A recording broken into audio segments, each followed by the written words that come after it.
Hello and welcome to Read. Today I want to talk about Clarice Lispector.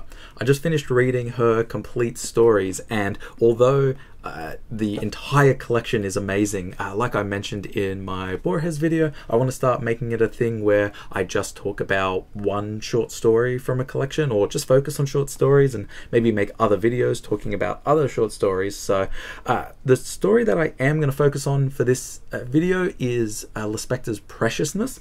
And the reason I wanted to talk about it is because it just absolutely destroyed me. Like, when I read it, I even though I kind of sort of saw what was coming, I had to just sort of lie down and stare at a roof for like 5 minutes because it just absolutely obliterated me.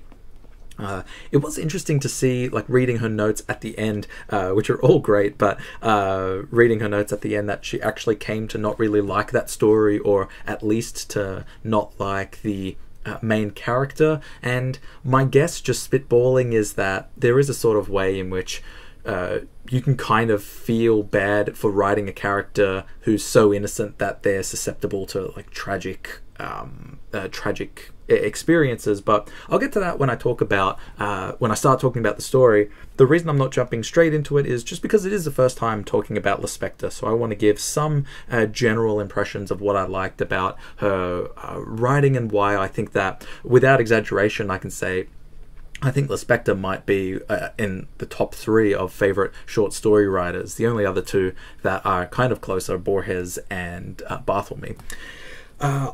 Yeah, I don't know how I really got Lispector on my radar, but I got the book early in the year and I just kind of absolutely burned through it. I wrote down a couple of highlights of what I got from it, and so I'll talk about those. I'll read some extracts not from the story, just to give you an idea of her prose style and what I liked, and then I'll jump into the short story Preciousness.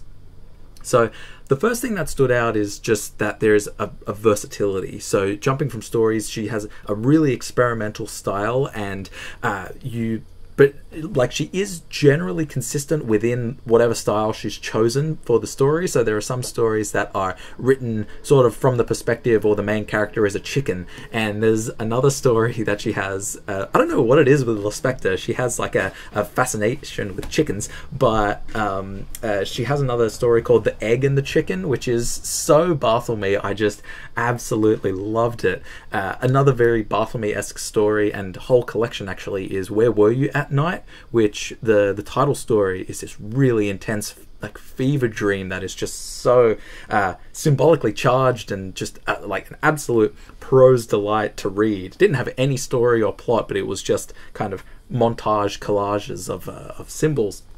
But Lispector has a really, like I said, a very virtuosic ability to morph and write in different styles.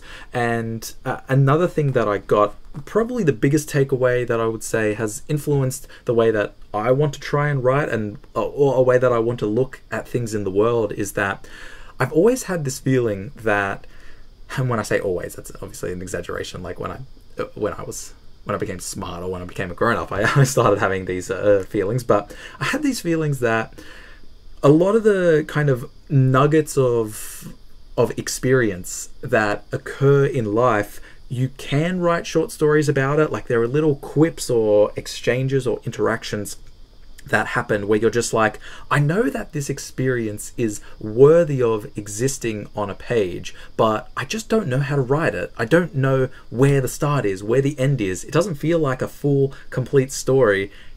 So how do I do it? Like, I could just describe it like a journal entry maybe, but that doesn't feel thrilling or engaging, or like it has a form. And Lispector knows the forms. Like, she knows exactly when to start writing and when to stop writing a really minuscule exchange. Something that's very early on is just this entire rabbit hole that she goes down, where one of her main characters is sitting in a cafe waiting for her partner, and she just like kind of has this intense paranoid almost meltdown, just watching and observing and kind of being a voyeur for everybody else's life. And then eventually the person just shows up and it's like, oh yeah, you know, sorry I'm late, and it kind of gets shrugged off. But Lispector is, in that story and in a lot of her other stories, she's so brilliant at just showing sort of one, the intensity of an everyday experience, but also how do you start that? How do you end that? What's the kind of story dynamic arc? And that was one of the biggest takeaways from me. It felt like there was a morph in her career over until into a more explicitly autofictional approach, where even though some of her earlier stories like Obsession, you could tell that she either had personally experienced or knew someone who had experienced a sort of kind of toxic dynamic relationship like the one that's described in the story, but I never got the feeling that it was kind of Lispector herself. And you don't need to do that, like it doesn't need to be autofictional, but it was just something that I noticed was it was something that I noticed that changed later on, that she actually did start to write stories that were kind of amorphous representations of her rather than clear representations of other people. And at some of the extracts that I've written, there's sort of a couple of key lines that I think started to highlight and show themselves as themes, and then everything after that started to feel like it was kind of Lispector writing about herself and about her experience. That's pretty much it. I'm going to jump through and read some extracts not from Preciousness, and then I'm going to get into that short story and sort of talk about it. Some trigger warnings of sexual abuse in that story, so just bear in mind. Here are some extracts throughout to give you an idea of Lispector's either prose style or just a way in which she can construct really kind of penetrating sentences, especially when talking about or observing relationship dynamics. This is from the story Obsession. As talking about being in an unsatisfying relationship, and the narrator writes, "Or am I mistaken, and could it be that in my happy blindness I didn't know how to peer into things more deeply? I didn't know, but now I think it seems impossible for the shadowy region in every man, even the peaceful ones, not to harbour the threat of other, more terrible and suffering men."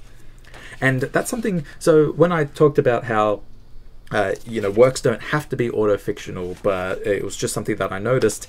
I feel like when I am reading a story that's in the first person, I do want it to be that sort of amorphous self rather than concrete other person, because I feel like there's maybe a little bit of a dissonance. I don't know, it's just subjective, but that was something I felt. Later on, I felt like every one of Lispector's stories was kind of a representation of her talking about it, and much to the benefit of the stories. That same, still in Obsession. "That moment suddenly cut me off from my entire past, and in a singular premonition I foresaw that it would stand out like a crimson spot on the whole arc of my life." Just a beautiful example of prose. "From the black and broken earth, tiny beings of purer light emerge one by one, gentle as the breath of a sleeping child, barely treading the earth with their transparent feet. Lavender colours hover in space like butterflies, slender flutes extend toward the heavens, and fragile melodies burst in the air like bubbles. The rosy shapes keep sprouting from the wounded earth." On something I just realised, sorry, I don't know if I mentioned it at the start, but this collection is translated by Katrina Dodson. This is a great story. This is another couple of drunks. "I refuse to grant him the right to have a soul of his own, full of prejudices and love of self. One of those wrecks who, smart enough to know he was a wreck, shouldn't have lights and shadows like me, who could tell my life story going back to the time before my grandparents had ever met. I had the right to be modest and not expose myself. I was conscious, aware that I laughed, that I suffered. I'd read books on Buddhism, they'd put an epitaph on my grave when I died, and I got drunk not just for the hell of it, but for a purpose. I was somebody." That's another note that I wrote down, which I forgot to come back to, but something I like. Again, most of Lispector's short stories are written in the first person, and the character is a woman, and you, in the same way that with a lot of fiction, you kind of assume if it's written in a first person and they haven't specified the sex that it is going to be a man, and then suddenly there can be a little bit of a click where you realize, hopefully, even if they don't specify it, or even if it isn't written from a certain perspective, it doesn't really matter, because you're still able to embody the person, and it's sexed or gendered, but it's not exclusive. And I really loved that about Lispector's writing, because it didn't feel exclusive at all, even though I kind of knew or I assumed that all of the stories were going to be from the perspective of women.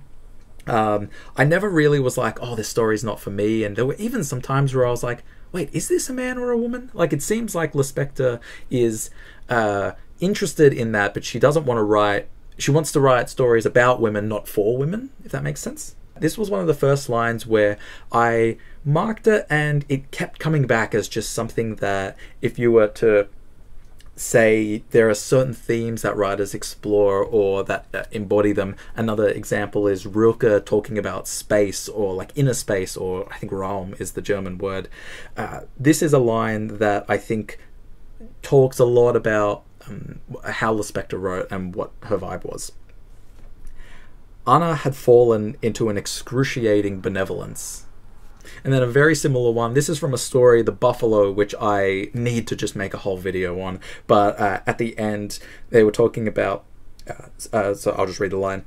Slowly the woman was shaking her head, astonished by the hatred with which the buffalo, and this is the line I highlighted, tranquil with hatred, was looking at her. In this collection, The Foreign Legion, this is where we start to get a bit of a meta, the characters tend to be aware of the power of words and literature, and sometimes the characters are writers, and sometimes the main character is Clarice Lispector, but this is a quote that is an early indicator of this trend. Words precede and surpass me, they tempt and alter me, and if I am not careful, it will be too late. Things will be said without my having said them. Oh, I love this. Same story, just two different lines. I'm going to read them. These don't occur right next to each other, but I'm going to read them one after another.